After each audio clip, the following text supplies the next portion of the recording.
Graça e paz, amados. Antes de mais nada, gostaria de agradecer ao Pai pela oportunidade que Ele nos concede de partilhar da Sua palavra. Confesso à igreja que é com temor e tremor que eu estou aqui, mas também com alegria, com entusiasmo e crendo que a palavra do Senhor não vem a nós vã. Ela vem cumprir um propósito, e Deus cumprirá nesta noite o propósito para o qual Ele enviou a sua palavra. Gostaria que você, em nome do Senhor Jesus Cristo, focasse naquilo que o Senhor estará dizendo nesta noite, e se colocasse com o coração aberto, com o coração aquietado, para que o Senhor venha transformar-nos pela sua palavra, o Senhor venha edificar a sua igreja pela sua palavra, e o Senhor venha salvar nesta noite, pela proclamação da sua palavra e do Evangelho de Jesus Cristo. Os irmãos já sabem, é a terceira vez que eu estou aqui para falar sobre um assunto que tem realmente tomado o meu coração, tem aquecido o meu coração, e ao mesmo tempo eu tenho sido tomado de um espanto diante daquilo que eu tenho visto de Deus na face de Cristo. Então, as últimas duas oportunidades que eu estive aqui pregando foi sobre um assunto que diz respeito a quem é Deus para mim. E eu gostaria de continuar tratando sobre este assunto com os irmãos, nesse intuito de investigar, de nos investigar, de olhar para nós, de nos pôr à prova, diante da nossa vida e do nosso viver como cristãos, como tem sido a nossa perspectiva acerca de Deus. E eu já falei que o que nós pensamos acerca de Deus, a maneira como nós o vemos, não muda Deus, mas com certeza tem um impacto na nossa vida, na nossa vivência. É um impacto forte na nossa vida, e nós queremos apurar um pouco disso, pensar um pouco nisso. E já nessas duas primeiras oportunidades, o Senhor nos deu a graça de caminhar este caminho, e nós queremos continuar isto hoje. Porque diante daquilo que nós temos visto na igreja brasileira hoje, muito daquilo que tem se apresentado como a pessoa de Deus, não condiz com Jesus Cristo, ou com a pessoa de Deus revelada em Cristo nas Escrituras. E talvez nós mesmos estejamos padecendo de uma influência da nossa religião, ou da religião do mundo, que nos obscurece a vista, e que acaba por nos fazer perceber Deus de uma maneira a qual Deus não se revelou. E neste intuito é que eu convido aos irmãos a abrir as Bíblias de vocês no livro de Filipenses,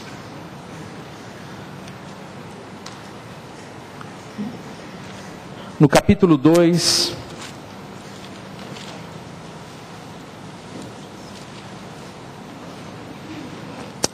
do 5 até o 11.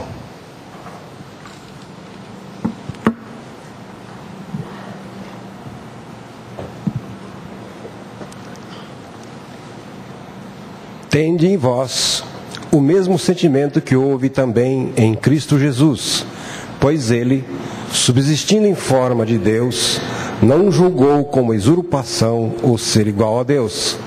Antes a si mesmo se esvaziou, assumindo a forma de servo, tornando-se em semelhança de homens, e reconhecido em figura humana, a si mesmo se humilhou, tornando-se obediente até a morte, e morte de cruz. Pelo que também Deus o exaltou sobremaneira, e lhe deu o nome que está acima de todo nome, para que ao nome de Jesus se dobre todo o joelho nos céus, na terra e debaixo da terra, e toda língua confesse que Jesus Cristo é Senhor, para a glória de Deus Pai. Pai amado, a Ti toda a honra e toda a glória. Pai, é em nome do Senhor Jesus Cristo que nós como igreja estamos reunidos aqui, Senhor, para ouvirmos a Tua palavra, para ministrarmos louvores ao Teu santo nome, Senhor. E como igreja, nós Te pedimos, Pai, em nome do Senhor Jesus, que o Senhor fale conosco nesta noite, que haja salvação nesta noite, e que o Seu nome seja glorificado, Senhor. Que o Espírito da vida, o único que pode revelar Cristo, que pode revelar a Sua palavra, tenha liberdade em nosso meio, e cumpra, Senhor, o propósito para o qual o Senhor enviou a Tua palavra. Em nome do Senhor Jesus. Amém. Nós falamos da última vez que estivemos aqui, que a grande dificuldade, a grande conclusão que nós chegamos acerca da dificuldade de se perceber em Cristo a face de Deus, de se reconhecer na pessoa de Cristo Deus, já que a religião, o judaísmo, os judeus, eles esperavam o Messias, eles de alguma maneira aguardavam ansiosamente este Messias, eles sabiam e ansiavam pela vinda do Messias, e que esse Messias tinha que cumprir algumas questões, e que Jesus Cristo veio cumprir todas elas, que Ele havia cumprido as profecias, que Ele havia cumprido os sinais. E a questão que surgiu então foi: por que não o reconheceram como Messias? E a conclusão que nós chegamos era o fator cruz. Havia na vivência de Jesus, na maneira de Jesus se expressar, na maneira de Ele fazer, na maneira de Ele tratar, algo que refletia o princípio da cruz, o princípio do dar-se. E para eles entenderem então que o Deus Todo-Poderoso morre numa cruz calado, é impossível.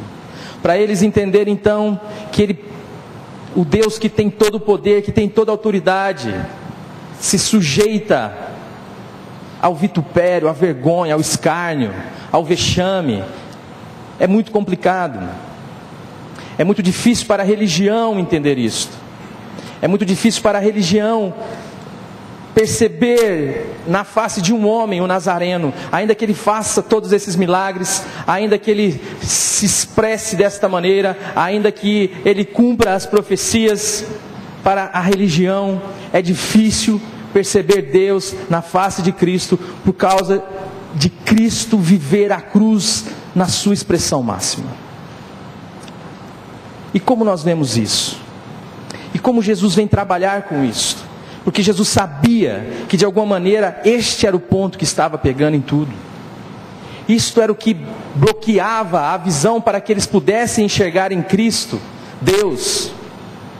Então Jesus passa a tratar especificamente sobre este assunto, sobre esta religiosidade, sobre esta forma deles verem as coisas, tendo como base um pensamento formatado e um Deus criado a partir da perspectiva humana, a partir das epifanias, a partir das leis, a partir dos profetas, descaracterizando Deus da sua essência, que é amor. Como era complicado e como Jesus precisava tratar com isso. E como talvez nós hoje precisamos ser tratados no mesmo ponto, porque a partir do momento em que os anos passam, parece que nós temos a tendência em recorrer aos mesmos erros, em cometer os mesmos erros, e começamos então a valorizar as nossas doutrinas, a valorizar os nossos templos, a valorizar tudo aquilo que a religião valoriza, mas começamos a desvalorizar aquilo que Deus veio buscar neste mundo. Começamos a não nos importar com pessoas, começamos a ser indiferentes e buscamos no nosso padrão religioso, no nosso padrão moral,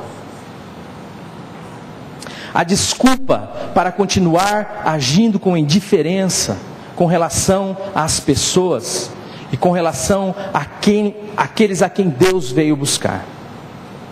E Jesus precisava tratar com isso. E Jesus foi incisivo. E Jesus foi ao ponto. E Ele não mediu esforços para especificamente tratar esta questão com aqueles que se achavam amigos de Deus, que se achavam os donos da verdade, que tinham a doutrina, que liam a Bíblia, que oravam, que jejuavam, mas que não eram capazes de amar as pessoas. Então, eu comecei a focar a partir do Evangelho de Lucas, capítulo 3, 4, 5, 6. Eu gostaria até de poder ler, se nós tivéssemos tempo, todos esses textos, mas não é possível. E eu vou tentar dar uma panorâmica do que está acontecendo a partir de então. A partir do capítulo 3 do Evangelho de Lucas, Jesus Cristo ele é batizado.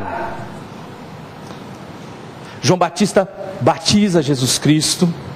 O Espírito Santo desce em forma corpórea de uma pomba e ouve-se uma voz que diz: este é o meu Filho amado, em quem me comprazo e em quem tenho todo o meu prazer. A partir de então, Jesus Cristo é levado pelo Espírito Santo, no capítulo 4, ao deserto para ser tentado. E ali nós começaremos a perceber o caráter do nosso Deus, porque nosso Deus não é um Deus desconhecido, nosso Deus tem caráter, nós podemos saber como que Ele age conosco, o que Ele requer de nós, nós podemos saber o quanto Ele nos ama, simplesmente olhando para uma pessoa. E nós falamos disso quando nós tratamos acerca da transfiguração do monte. Então Jesus Cristo ele passa a ser tentado lá no deserto. Saindo da tentação, ele começa então a sua missão de ensino. E ele já parte para uma sinagoga e ele começa a ensinar ali. Quando ele continua os seus ensinamentos, sua fama vai crescendo, as pessoas se admiram dos seus ensinamentos, e ele então cura lá um endemoniado, e ele continua, e ele passa na casa de Pedro, e ele cura a sogra de Pedro. Então ele vai diante de Pedro depois, e a multidão o segue, porque a sua fama já havia corrido bastante. Jesus Cristo agora já era um homem público, já se conhecia Jesus, porque ele começou a exercer o seu ministério. Então a multidão o aperta, o cerca no mar da Galileia, e ele chama Pedro e fala: Pedro, deixa eu montar no seu barco aí, deixa eu afastar um pouquinho, porque não vai dar para falar para esse povo daqui. E Pedro tira, e ele fala: entra aí, Senhor, e tal.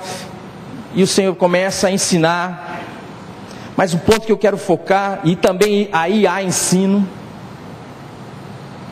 porque Pedro, se você for ler, eu estava lendo esse texto, como esse texto me impactou. Quando o Senhor está ensinando e termina de ensinar, e fala: e Pedro já tinha tentado pescar a noite toda e não tinha conseguido nada. E o Senhor fala: vamos mais para o fundo ali, vamos jogar a rede ali num canto. E Pedro fala: Senhor, nós já fizemos isso a noite inteira, não pegamos nada, mas sobre a tua palavra eu vou lançar a minha rede. E então eles lançam a rede e começam a tirar peixe que não acaba mais, e o barco meio que quer ir a pique. Ele chama então os seus amigos. Nós vamos ver isso numa perspectiva de cenas. Ele chama os seus amigos: me ajude aqui, pessoal, porque o negócio está demais. Mas quando ele olha aquilo que aconteceu, ele realmente ele clama a Deus misericórdia. A impressão que eu tenho, e é algo que nós precisamos também, clamar a Deus misericórdia, porque nós estamos abastados muitas vezes, nós estamos cheios de nós mesmos, nós estamos cheios da nossa religiosidade, nós estamos cheios de direito, nós estamos cheios de doutrina. E Pedro, na hora que vê aquele bando de peixe, ele olha para Jesus e fala: sai de perto de mim. Ele fala: afasta-te de mim, Senhor. Mas ele não fala como que alguém que despreza o Senhor. Ele fala como alguém que é indigno de estar na presença de Deus. Ele fala: Senhor, sai de perto de mim, porque eu sou um pecador. Eu sou um pecador.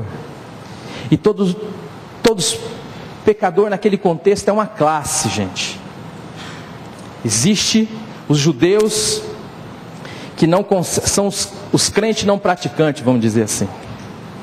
Eles são um grupo de pessoas que, por causa das suas atividades profissionais, por exemplo, por causa da região em que moram, por causa das doenças que têm, da classe social a que pertencem, são excluídos, porque uma das questões da religião é essa: ela exclui as pessoas, ela coloca barreira para as pessoas.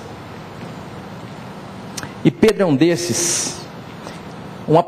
Alguém que está na profissão de pescador não consegue cumprir todas as questões dadas não consegue cumprir o sábado, por exemplo. Às vezes está no meio do mar, é pego e tem que trabalhar.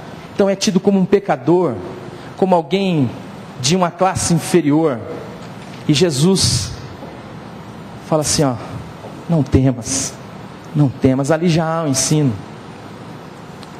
Eu vou te fazer pescador de homens.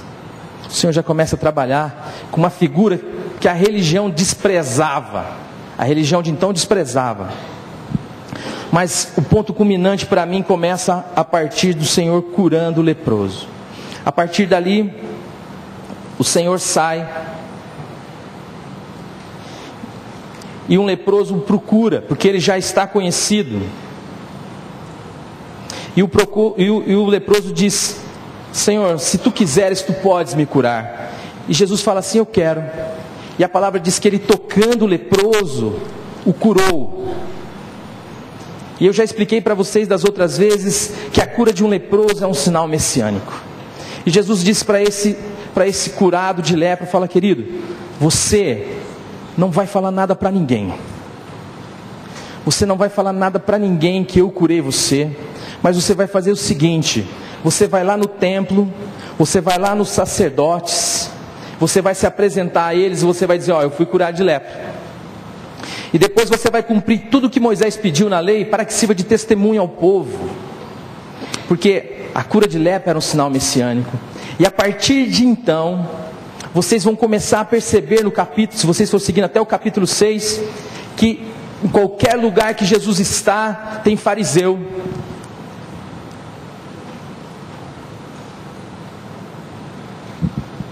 Fariseus são aqueles que têm uma reputação moral impecável, que têm uma conduta religiosa acima da média. São aqueles que leem, que oram, que jejuam. E quando eu falo isso, eu não estou falando contra essas práticas. Eu estou falando contra essas práticas quando elas nos tornam melhores do que os demais homens. Eu estou falando contra essas práticas quando você e eu usamos da nossa conduta moral, da nossa religião, para desprezar as pessoas e para dizer que eu e você somos melhores do que esse ou do que aquele. Por isso nós precisamos olhar para o Senhor. Nós precisamos olhar para o Senhor, porque tende em vós o mesmo sentimento que houve em Cristo Jesus, que sendo Deus, não teve por usurpação ser igual a Deus, antes esvaziou-se de si mesmo. Talvez nós precisamos um pouco disso, amados. A religião, ela vai nos enchendo, e quando eu me vejo religioso demais, e é em nome do Senhor Jesus Cristo que eu estou falando isso com amor à igreja. Deus começa então a nos mostrar na face de Cristo uma perspectiva de Deus que a religião então não conhecia. Então Jesus parte dali e ele está num lugar, numa casa, num ambiente, e ele está ensinando, e daí você já começa a perceber fariseus acerca dele, escribas, e o texto lá fala que é de Jerusalém, que é de tudo quanto é lugar tem fariseu. Eles já estão sabendo, um negócio extraordinário aconteceu, um sinal messiânico aconteceu.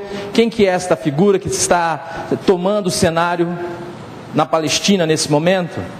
Quem que é esse que ele já tinha curado a rodo, ele já tinha curado um monte de gente? Então a fama de Jesus já corria, e como aconteceu esse sinal messiânico, um leproso foi curado, algo que jamais tinha acontecido na história de Israel. Então começa a investigação para se saber se ele é realmente o Messias. E Jesus está nesta casa ensinando, e os irmãos vão perceber como o Senhor precisa trabalhar conosco, para que nós possamos ver Deus e quem é Deus na face de Cristo. E Jesus então está ali, e tem uma pessoa que está enferma do lado de fora, ela está deitada numa maca, e seus amigos estão ali, e eles não conseguem trazê-la até a pessoa de Cristo, porque entre Cristo e esta pessoa necessitada, existe uma multidão de gente, e existe alguns fariseus também, muitos. Mas esses amigos refletem o papel da igreja, refletem o papel que nós deveríamos ter como igreja. E eles então pensam, ele precisa disso, ele não tem como chegar, mas nós vamos apresentá-lo a Jesus. Nós vamos fazer de tudo para que ele tenha um encontro com Jesus, para que ele se coloque na presença do Senhor. que nós precisamos fazer? Não tem como chegar lá, vamos fazer um buraco nesse teto, se não tiver como a gente cavar um túnel, demora mais. Vamos fazer um buraco no teto então. Então um já sai pegar a corda, o outro já vê o que pode fazer, o outro já vai atrás de uma escada, já chama mais uns 2 amigos para poder levantar o homem, amarra a maca, faz o buraco e começa a descer. Imagine a cena, um lugar lotado, Jesus famoso falando, ensinando, e de repente me entra pelo teto um homem amarrado numa maca, e Jesus começa a partir de então a trabalhar essas questões da religião. Jesus então olha aquela cena e fala: vocês têm fé mesmo, hein? Você quer fé? Belezão, seu pecado está perdoado. Mas ele não, o negócio dele ainda não era com o pecado ainda. Ele estava querendo andar. Mas por que Jesus falou disso? Se vocês acompanharem o texto, vocês vão ver que isso suscita nos religiosos um questionamento, do qual eles precisavam ser libertos, do qual eles precisavam ser tratados. E eles começam a confabular entre si: quem que é este que perdoa pecado? Quem que ele está pensando que ele é? O que ele está pensando para perdoar pecado? Só Deus pode perdoar pecado. Aí Jesus olha aquela situação e fala: o que vocês acham mais fácil então? Dizer: perdoados estão os teus pecados, ou levanta e anda? Então, para que vocês saibam que o Filho do Homem tem poder para perdoar pecados, vai, levanta, toma tua maca e vai para a tua casa. Aí o negócio pegou. O pessoal falou: hoje aconteceu algo realmente extraordinário aqui. E o Senhor começa então a tratar com esses homens. Mas quando ele sai dali, a coisa apura um pouco mais. Jesus ele vai apertando o filtro. Então ele sai daquele lugar e ele passa na coletoria, e tem um camarada ali chamado Levi. Ele é um publicano. O publicano é uma figura que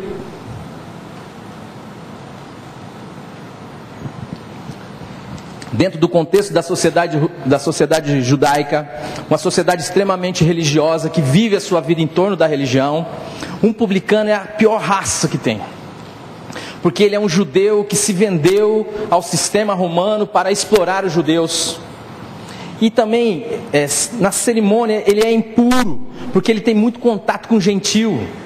Uma figura dessa não é benquista na religião, e Jesus chama uma figura dessa. Jesus chama e fala: segue-me, Levi. Algo que os religiosos desprezavam, aqueles que se diziam sabedores dos segredos divinos, desprezavam, enquanto o Deus encarnado dizia: segue-me. E Levi largou tudo aquilo e saiu andando atrás de Jesus. E o texto começa a dizer, e vai umas coisinhas pegando aqui mais, porque Levi fala: vamos na minha casa, Senhor, vamos na minha casa. E Jesus, em vez de negar como a religião esperava, não, falou: vamos, vou chamar minha turma e a gente vai na sua casa. E Levi fala mais: eu vou fazer um banquete para o Senhor, eu vou fazer uma festa. Nos dias de hoje seria uma churrascada. Ele faria fazer um churrasco, só que eu vou chamar meus amigos. Pode, chama lá seus amigos. Tudo mal acabado, tudo reputação zero, nego que não tinha, a religião passava de largo daqueles ali. Os fariseus não queriam nem saber daquele tipo de pessoa. E talvez nós também hoje em dia olhamos para as pessoas e falamos: meu rapaz, esse cara eu não quero perto de mim de jeito nenhum. Mas o Deus revelado em Cristo Jesus foi na casa dele. E lá estão os fariseus, os religiosos, novamente na porta, bitucando, olhando, falando: mas o que está acontecendo? Porque o Deus criado por eles ficava lá dentro da salinha do Glenn, lá dentro, lá, ó. Era só lá no Santo dos Santos, uma vez por ano, somente o sumo sacerdote, não sem sangue. É um Deus intocável. Como pode então o Deus revelado em Cristo Jesus comer com publicanos e pecadores? E eles estão ali fora para fazer esse questionamento. Isso aí não pode ser Deus. Tá bom, ele está cumprindo as profecias, tá bom, ele está fazendo muitos sinais miraculosos, mas ele não pode ser Deus, porque é o que tipo de gente que ele anda? Mas o Deus revelado em Cristo Jesus é o Deus que ama o pecador, que ama o perdido e que ama quem não vale nada. E só quem acha que vale alguma coisa é aquele que tem cumprido umas besteirinhas da religião e usa disto para se achar melhores que os demais homens. Porque aquele que tem um encontro com a pessoa de Jesus, que tem comunhão com Jesus, na hora que tromba com ele, fala: Senhor, tem misericórdia de mim, que eu sou um pecador. Eu não sou digno de que o Senhor entre na minha casa. Mas o Senhor foi lá. O Senhor estava lá. E os estão de fora, ó. O cara come e bebe com esse tipo de gente. Jesus vem e fala: seguinte, eu não vim buscar, os sãos não precisam de médicos, e eu não vim buscar justos, eu vim buscar pecadores a um arrependimento. Se você é um pecador e está aqui nessa noite, eu queria dizer para você que Jesus veio buscar você, veio te trazer ao arrependimento. Ele vai olhar para você e vai dizer: vem aqui que eu tenho vida para você, eu tenho perdão para você, e você vai sair, e eu vou te dizer uma coisa: não peques mais. E isto começa a mexer com essas figuras da religião, e eles realmente não entendem.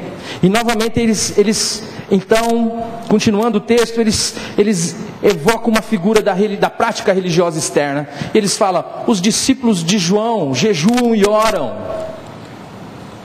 bem como os discípulos dos fariseus, os teus comem e bebem.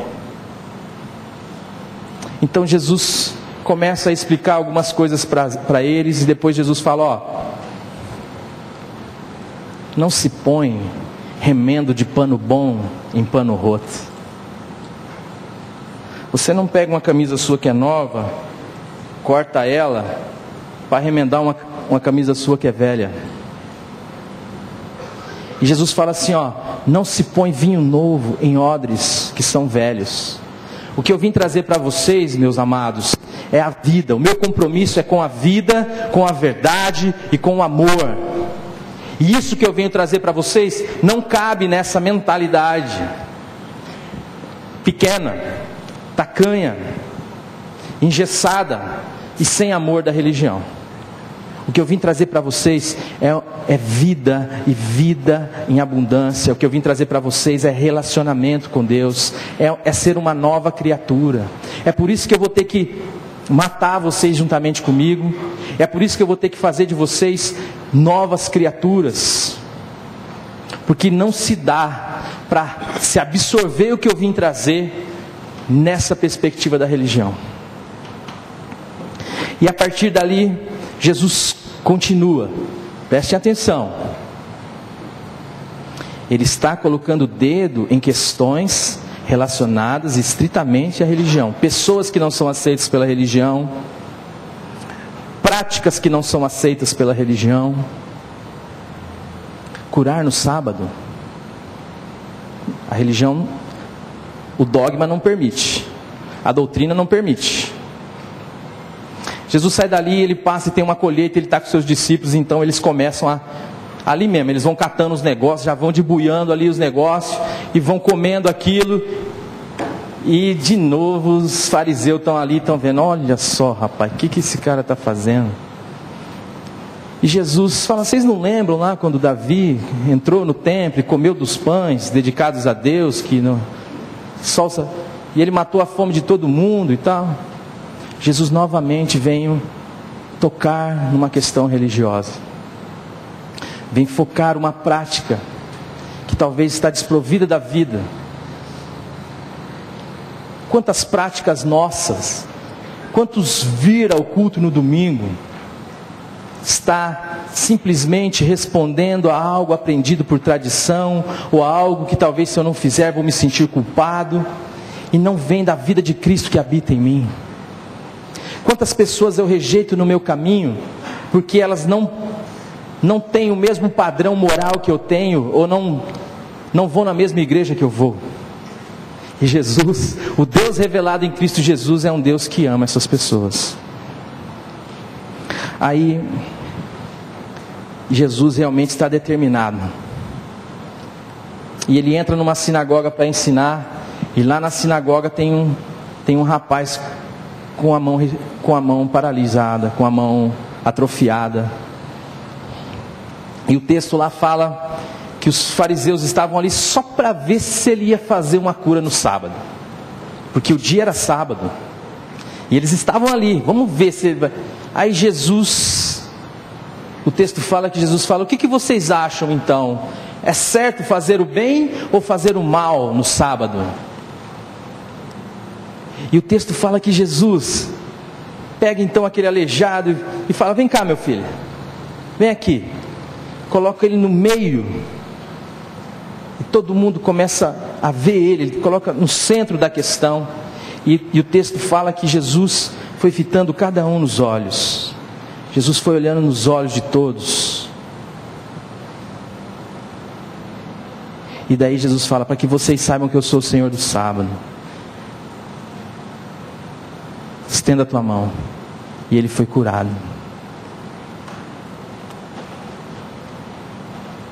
Quantas vezes a nossa religiosidade nos impede de ver como pode um Deus ser tão amável? Como pode um Deus andar com essa gente? Como pode um Deus fazer essas coisas? Quando nós entendermos que Deus é o Deus que nos ama, que nós não precisamos dos expedientes da religião para nos fazer aceitos diante dele, porque isto é coisa da Babilônia, isto é Babel, ou isto é fazer tangas. Quando nós entendermos que Deus nos amou, e que este fato deve ser anunciado às outras pessoas que carecem desse amor de Deus, que carecem de sentido à sua vida, e nós muitas vezes queremos levar a nossa religiosidade às pessoas. Eu queria fazer uma pergunta à igreja. Eu gostaria de desafiar alguém aqui que pudesse me responder. Qual a religião de Deus? Deus é católico ou ele é protestante?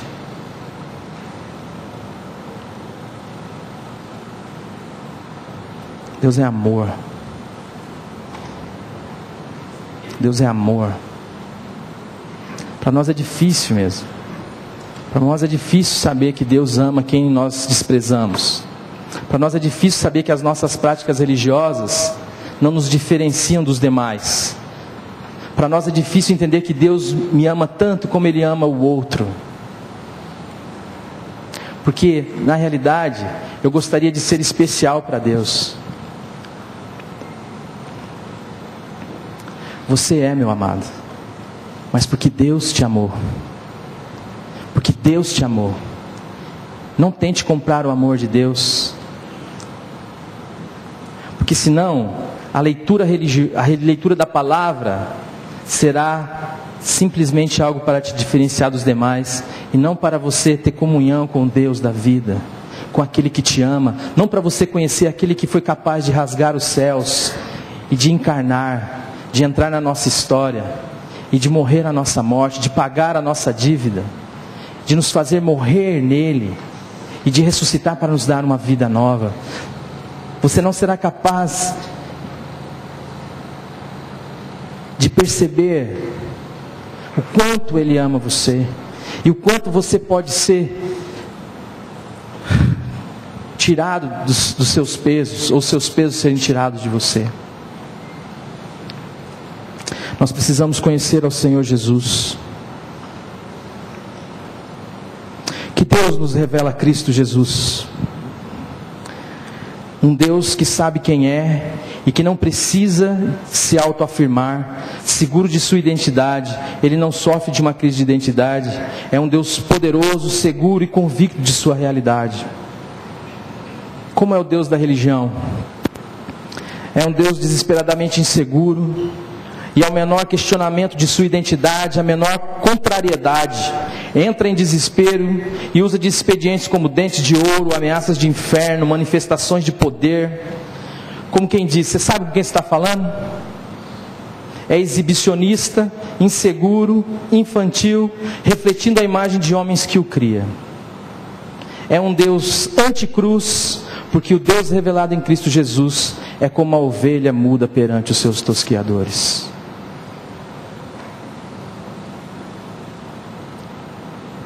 O Deus revelado em Cristo Jesus é um Deus que, por ser quem é, não está atrás da glória deste mundo, porque a Ele pertence toda a glória e dele provém toda a glória. E apesar de deter toda a autoridade nos céus e da terra, age com benevolência mesmo diante de questionamentos toscos e absurdos. O Deus revelado em Cristo Jesus é um Deus de boas notícias. Ele não é um oficial de justiça que quando você olha pela janela e vê, logo fica apreensivo porque sabe que coisa boa não é. Ele não é um cobrador a quem você está devendo, que veio trazer a notícia de que seu prazo se esgotou. Ele não é aquela ligação que te acorda de madrugada quando ainda seus filhos estão fora, a qual você atende com uma rapidez enorme, tão enorme quanto o seu medo de atender. Deus é aquele que quando você vê chegando, seu coração deveria se alegrar, sua face deveria brilhar, e ainda que você não saiba o que Ele veio fazer, você não deve temê-lo, porque Deus é um Deus de boas notícias, Ele é um Deus de boas novas. O Espírito de Deus está sobre mim pelo que me ungiu, para evangelizar aos pobres, para dar boas notícias. O Deus revelado em Cristo Jesus é um Deus libertador, e que prega a liberdade, que traz consigo a alegria, tendo em vista que Ele vem em direção daqueles que se encontram cativos, presos, excluídos e marginalizados, condenados a viverem aprisionados em seus pecados por aqueles que se acham amigos de Deus, e que usam o nome de Deus para realizar a antimissão de Deus, pois ao invés de libertar, o que eles fazem é atar fardos pesados às costas dos homens, e nem com o dedo eles ajudam a carregar. Lucas 11:46. Enquanto Deus revelado em Cristo Jesus é aquele que diz: o meu fardo é leve e o meu jugo é suave. Alguém pode dizer glória a Deus aí? Gente, nós precisamos conhecer ao Senhor.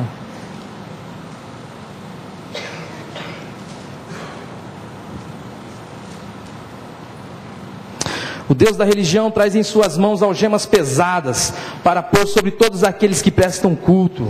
Ele não é libertador, ele apenas troca de cela, da prisão do pecado escrachado para a cela do pecado oculto, rebuscado de falsa santidade, de rigor ascético, que corrói como um câncer silencioso e que só serve para nos diferenciar dos demais homens. É por isso que Jesus diz, e aí, amado, eu gostaria que você lesse Mateus 21, 31, a parte B.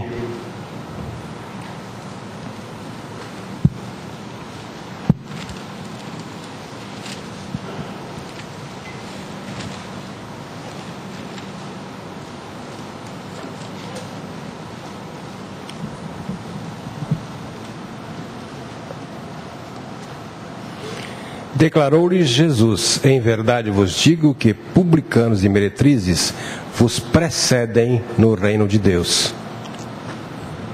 Meus amados, eu não sei quanto a vocês, mas esse texto tem mexido no meu coração faz 2 semanas. Não tanto pelo que ele fala, mas pelo que ele fala de Deus, o que ele fala de Jesus. Se você for ver o contexto aí, para quem que ele está dizendo isto?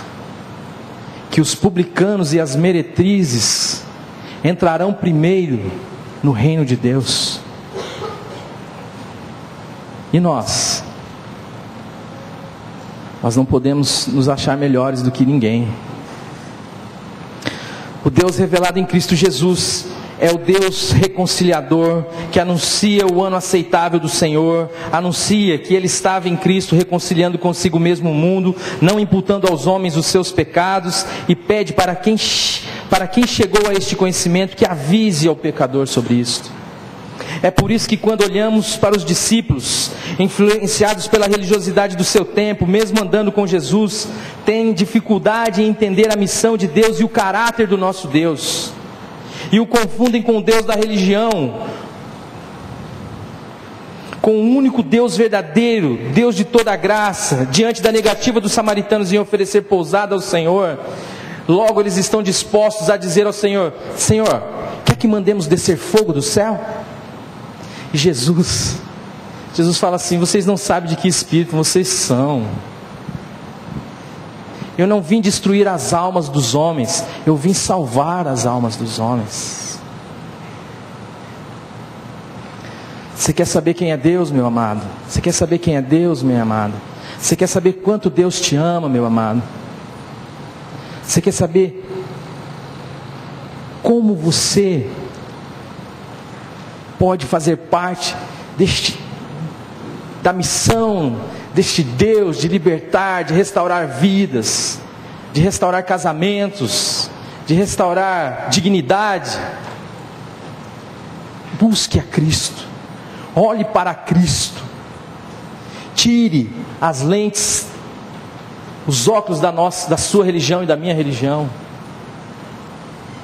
Eu vou contar um testemunho para vocês aqui, e eu espero sinceramente que a igreja entenda com o que eu vou dizer aqui. Tudo isso que eu tenho falado é algo que tem consumido meu coração. Nós realizamos 2 acampamentos nos jovens, um período de carnaval e outro no período de julho. Um tem um foco mais evangelístico e um outro tem um foco mais voltado à igreja, aos jovens da nossa comunidade. Normalmente eu peço para que se dê uma palavra um pouco mais forte, mais pesada.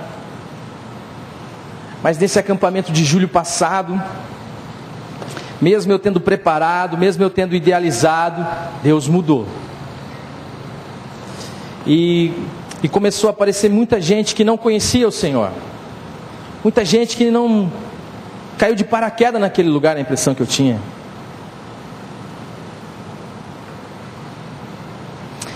E houve uma superlotação do acampamento. Nós precisamos desocupar a sala de jogos. O Júlio alugou alguns colchões, algumas camas, enfim.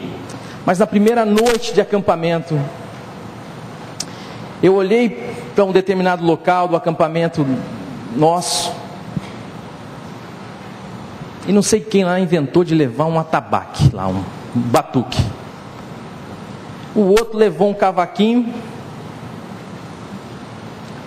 e o outro levou mais não sei o que lá. E daqui a pouco eu olho lá, tem uns caboclos lá, e eu olhei assim, uns 2 fumando. Na hora que eu olhei aquilo, eu não vou mentir para vocês não, aquilo me agrediu profundamente. O que é isso, rapaz? Isso aqui é um acampamento decente? Isso aqui é um acampamento de crente, pô. Olhar ali, olhar no Torradas ali na Madeon era a mesma coisa. Isso aqui é um acampamento da primeira igreja batista em Londrina, 70 anos, o negócio é sério aqui, rapaz. Não é assim não, tocar batuque aqui. E na hora eu chamei o Danielto, chamei o Neilson Zerbini, acho que não sei se está por aí. Falei, gente, vamos dar uma olhada naquele negócio lá, vai explicar que aqui não é casa da mãe Joana não. E eles foram. Chegaram lá, os caras olharam, voltaram. Ó, Alexandre, os caras estão tocando pagode lá. O que você quer que a gente faça? Quer que a gente desmanche lá o negócio? Eu falei, não, calma um bocadinho aí. Calma um bocadinho aí. E o campo estava escuro, eu subi no campo ali e comecei a orar ao Senhor.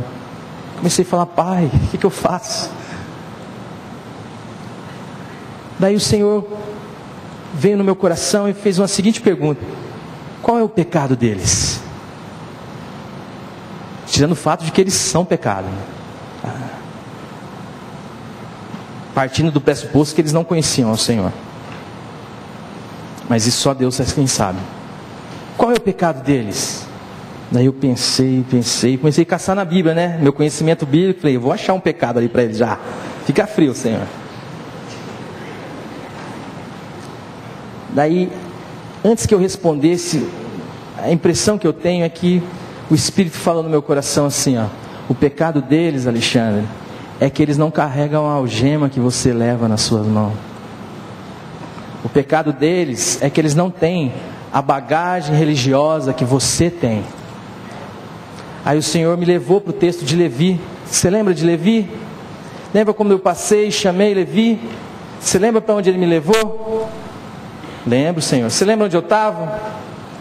Então faz o seguinte, Alexandre, dentro desse contexto em que você está vivendo,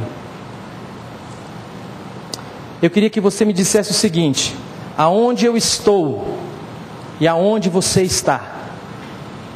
Eu falei: Senhor, eu estou de lado de fora, escandalizado, vendo o Senhor lá no pagode.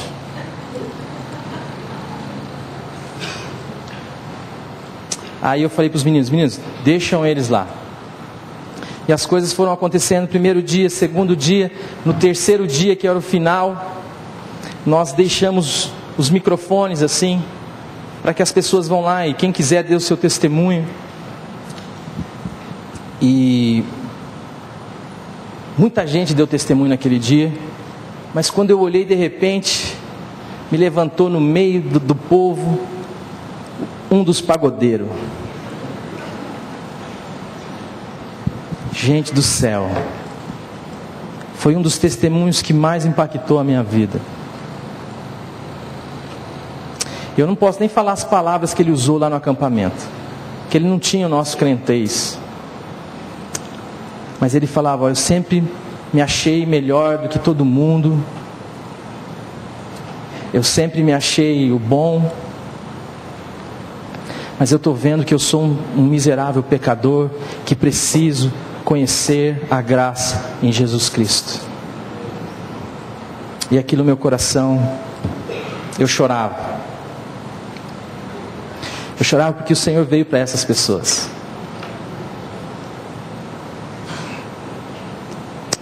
E ele, na frente de todos, ele tinha um problema lá com um grupo. Ele falou: eu sempre tive raiva de vocês, mas eu queria pedir perdão a vocês. Meus amados,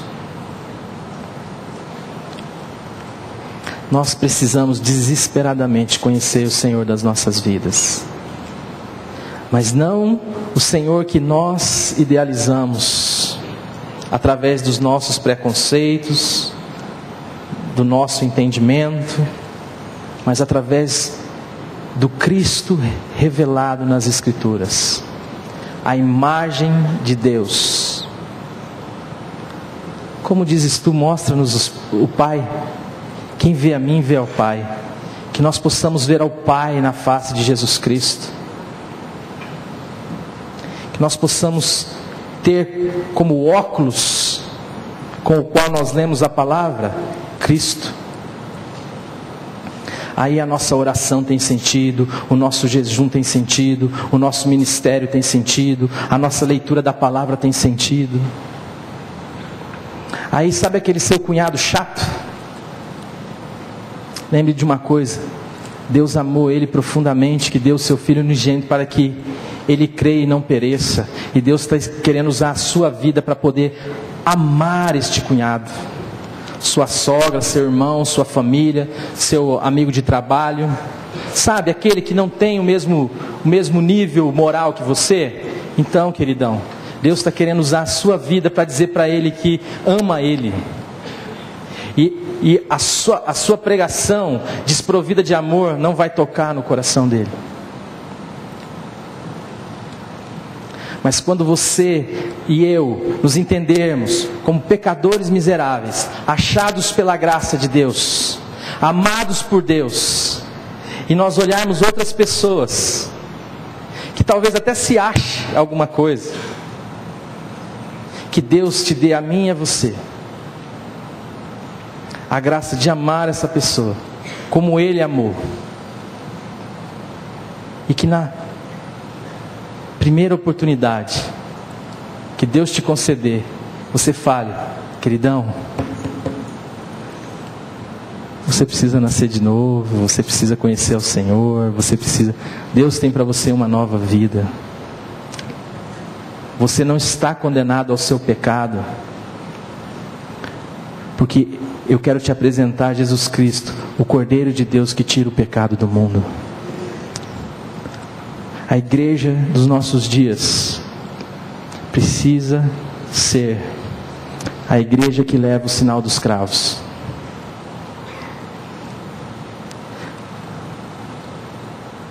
Não a igreja, preste atenção no que eu vou dizer, gente. E o que eu não quero dizer. A igreja precisa apresentar Jesus Cristo às pessoas. Deus amou pessoas.